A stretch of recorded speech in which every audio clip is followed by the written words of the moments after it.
President Trump yesterday was asked about Joe Biden being one of those revealed as having requested the unmasking of General Flynn. A lot of people are confused about this story because, let's face it, this is intrigue. This is, this is spying. This is, subterfuge. This is one administration trying to hurt the incoming administration. And Senate Republicans are promising to haul in James Comey and James Clapper to ask which one of them committed perjury about briefing then President Obama on Flynn's calls with Russia's ambassador. This thing is getting messier and messier. Biden has been claiming that he had no knowledge of the Flynn case. But the document shows he requested the unmasking. Joe Biden, someone made a request on behalf of Joe Biden for the unmasking of information regarding General Flynn. Now, you know who it's going to be. I mean, it's his name. And he said, I don't know anything about it. I don't know anything about it. I don't know what happened. I don't know about He requested it. It's right there in the released, documents that have been declassified and shared with the world.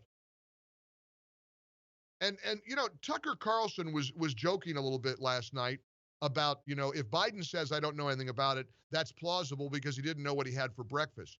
I get the joke. It's way more serious than that, frankly. Here's Joe Biden yesterday, cut 3. This is Biden on ABC News being asked about the investigation, the ruination, really, of General Flynn because he dared to be a red meat, Trump-supporting head of national security. Listen to this cut from Joe Biden.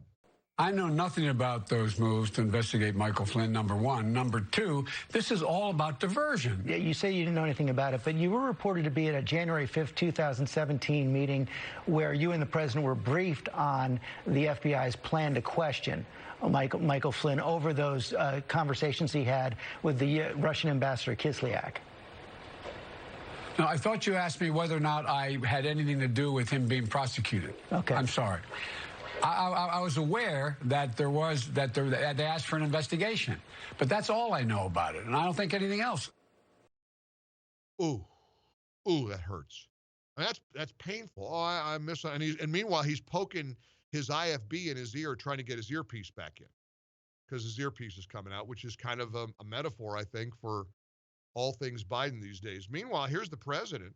Here's the president being asked about it, President Trump, who, incidentally, according to a CNN poll, is now the front runner in all the battleground states in the November election. More on that in just a moment.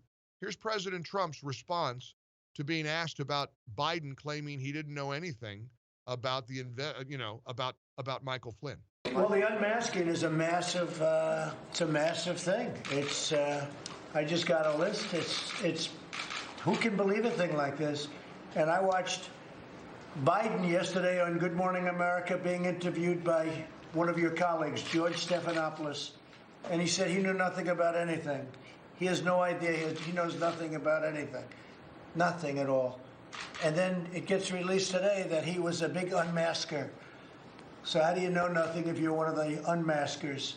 It's one of the very big stories, and I suspect you'll have, if it's possible, even bigger stories coming out. Boy, it's hard to keep up, isn't it? I mean, it is hard to keep up.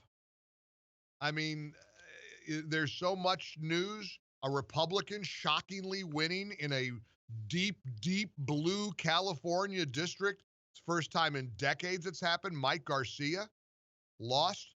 Won the seat. That Christy Smith lost, the Democrat. This is the Katy Hill, California seat.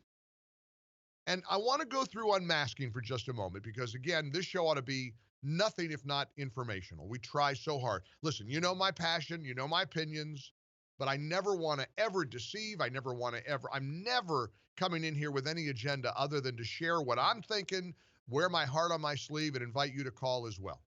And I want you to call. I want you to tell me what you think about this unmasking. Here's unmasking.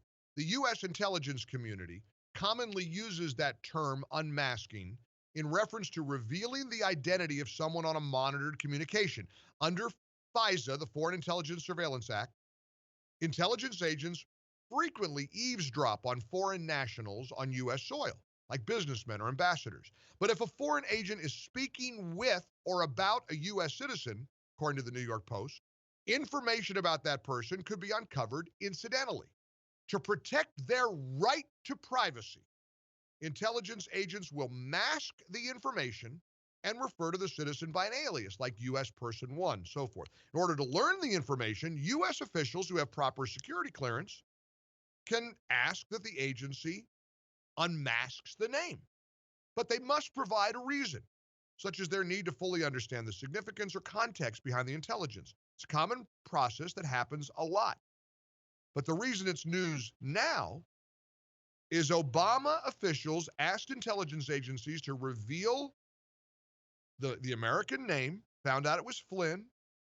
They all were passing it around, like somebody said last night, like a joint at a college party.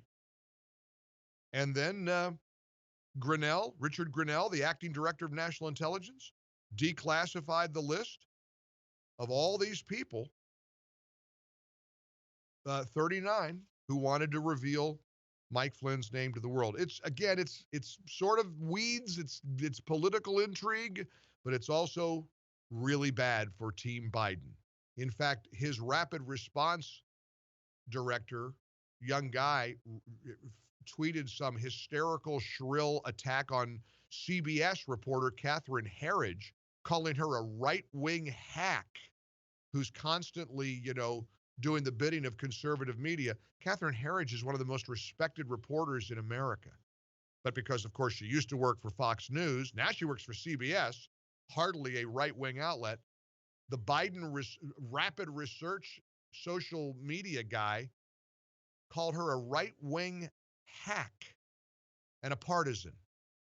That's called desperation. He deleted the tweet, by the way. Yep, he deleted the tweet. They're falling apart. They really are. They're absolutely coming apart at the seams. And I truly believe we're all paying attention. We're in the ReliefFactor.com studios. Join us. We have an open line. What do you make of it all? 1-800-655-MIKE, 800-655-6453.